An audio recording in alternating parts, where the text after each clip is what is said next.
દિવાળીનો તહેવાર એટલે હર્ષોલ્લાસનો તહેવાર છે। દિવાળીમાં લોકો અનેક વસ્તુઓની ખરીદી કરતા હોય છે અને તહેવાર હોંશે હોંશે મનાવે છે। થોડા સમય પહેલા શાકભાજીના ભાવમાં તોતિંગ ભાવ વધારો હતો, પરંતુ હવે તહેવાર ટાણે રાહતના સમાચાર છે કે શાકભાજીના ભાવમાં ઘટાડો આવ્યો છે। દિવાળી સમયે લોકો ખરીદી કરતા હોવાના કારણે લોકોને ઘર ચલાવવું ખૂબ જ મુશ્કેલ બની ગયું હતું, પરંતુ અત્યારે ભાવમાં ઘટાડો આવવાના કારણે હવે ગૃહિણીઓ માટે રાહત મળી છે। પહેલા જે ભાવ હતા તેમાં 40% જેટલો ઘટાડો આવ્યો છે।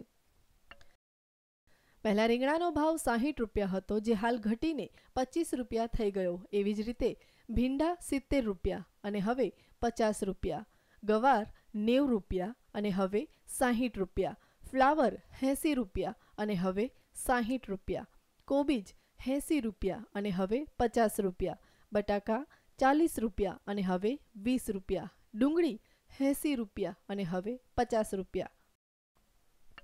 ગત વર્ષે વરસાદ ઓછો પડવાના કારણે બજારમાં શાકભાજી ઓછું આવી રહ્યું હતું, જેથી શાક માર્કેટમાં શાકભાજીના ભાવમાં તોતિંગ વધારો હતો, પરંતુ બજારમાં નવા શાકભાજી આવવાના કારણે શાકભાજીના ભાવમાં ઘટાડાથી ગૃહિણીઓને થોડી રાહત મળી છે। કેમેરામેન ગુરુબક્ષ સંધુ સાથે કશ્યપ જોશી, ન્યૂઝ ઓનલાઈન, અમદાવાદ।